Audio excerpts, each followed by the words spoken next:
Bonus question time. It's true or false, Jill. The brains trust are there for you. Belonging to the genus Monarda, the herb bergamot provides the distinctive flavour of Earl Grey tea. True or false, Jill? What do you want to do? I think I'll leave it to the brains trust. They look pretty brains brainy. trust. I'll ask it again. Belonging to the genus Monarda, the herb bergamot provides the distinctive flavour of Earl Grey tea. True or false? It is. It is true. But is that the right genus? Oh, I don't think it's that tricky. Do you think it's that tricky? There's a trick question. I don't think it's that tricky. You're obviously dealing in much trickier people. Yes, we think it's true, yeah? Yep. Brains Trust is saying it's true, Jill. What would you have said? They're absolutely right. This is awkward. I have false. It's provided by a namesake citrus fruit, not bergamot. That's all right. Just don't expect to be invited around for a cup of tea anytime. Thank you for that, Parker. All right, Jill, that's 1,000 points for you at the end of round one. Hang on. Hello. Oh, thank you. The adjudicators have reviewed one of your answers and they've agreed that Pernod is the brand synonymous with absinthe. So they're going to give you those points. So please add 100 points to Jill's score. Takes her to 1,100 points now at the end of round one. Well done. And let's keep the applause going as we meet our final contestant, Scott Hornby, a public servant from the nation's capital, who once got an autograph from I Dream of Jeannie's Barbara Eden and has been thanked in his subjects in a sleeve. Hello, Scott. Hello, Peter. What is your subject tonight? The life and career of Suzi Quatro. How did you get on Suzi Quatro's in a sleeve? Well, I got a thank you on one of her albums that was re-released for the first time on CD in Australia.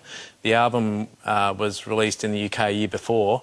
I got a copy of that and then rang up the record company to see if they would be interested in releasing it out here locally, and they said that they would, and they gave me a thank you for for helping them out, which is great. So, they released more than just one copy out here that went to you, didn't they? yeah, they did, Peter, They released a few of them. All right, Scotty, well done. Here we go. The life and career of Suzi Quatro. Good luck. Your 90 seconds begin now. Suzi Quatro was born in 1950 in which city in Michigan, USA? Detroit. Correct. In addition to vocals, Quatro's instrument of choice is the what guitar? Bass. Correct. Released in 1973, Quatro's second single was which hit that topped the charts in countries like the UK and Australia? 48 Crash. Can the Can. In her early teens, Quatro formed with her sisters which Detroit all-girl band that later became Cradle?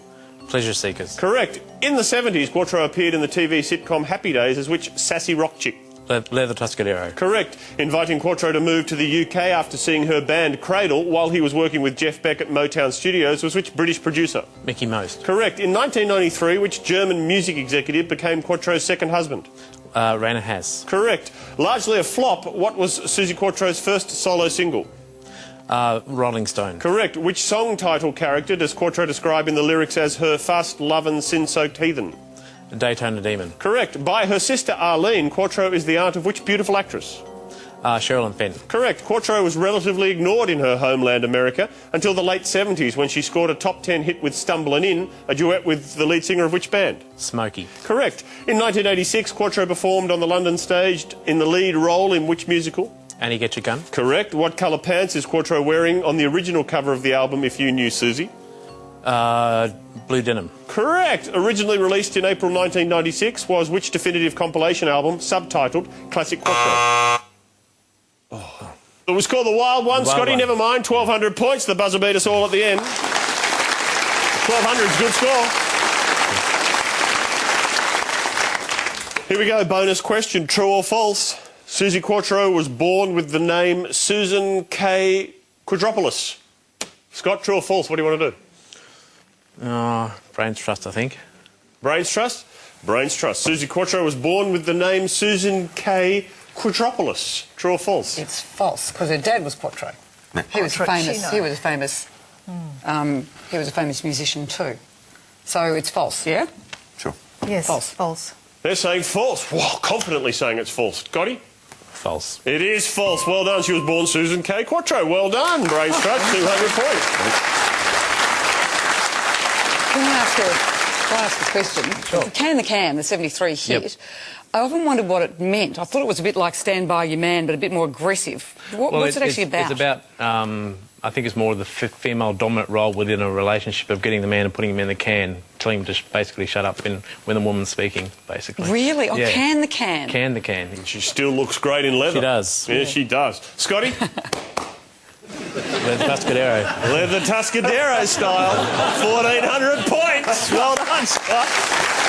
Let's have a look at all the scores now at the end of round one. Jill's on 1,100, Scott's on 1,400, James is on 1,400 on the Einstein factor.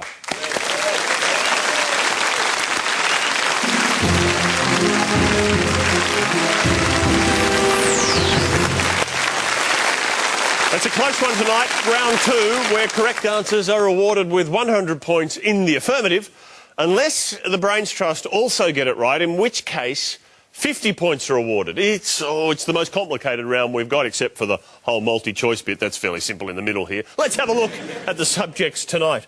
Holy Smoked, Howl, the ANC, Stealing Beauty, Land Abounds, Dear Diary, Storm in a Teapot, Not Navals, Paris, Liberated. James. Could I please have Hal? Howl you certainly can. The question is, Australia's barking owl is also known as the screaming what bird?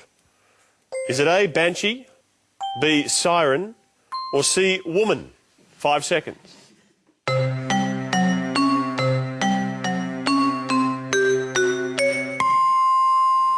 Brains Trust. Isn't the screaming banshee such a sort of, the two words go together They do that go you'd together. sort of apply if it sounded like... I mean, surely it would be screaming Sheila if it was a genuine bird. Or bird. Or chick bird. Well, except that owls are supposed to be, wise, and they're associated with the wise goddesses and stuff. So could that bring in the siren? The siren. Siren. Ooh. My gut banshee. says banshee. Okay, then we're going with A. All right, Brains Trust is saying it's the screaming banshee bird. Let's see what our contestants selected.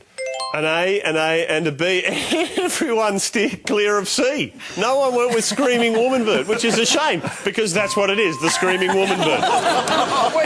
Everyone backed away. Jill. Dear Diary. Dear Diary it is. The question. Englishman Samuel Pepys is famous for the diary he kept throughout which decade? Was it A, 1660s, B, 1770s, or C, 1880s? 5 seconds.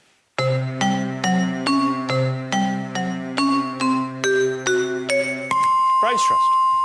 It's definitely A. It's A. Yes, is what we're feeling. Is that right? Yeah, sure. Yep. We all Yes. Hey, the Brains Trust say the 1660s was the decade. Let's see what our contestants selected. A B and a B. The correct answer is A, the 1660s. Well done, Jill. Well done, Brains Trust. Samuel Pepys, known as the Bridget Jones of the 1660s. God. Storm in a Teapot. Storm in a Teapot it is. The administration of which US leader was rocked by the Teapot Dome scandal? Was it A, Warren Harding, B, William Taft, or C, Woodrow Wilson? 5 seconds.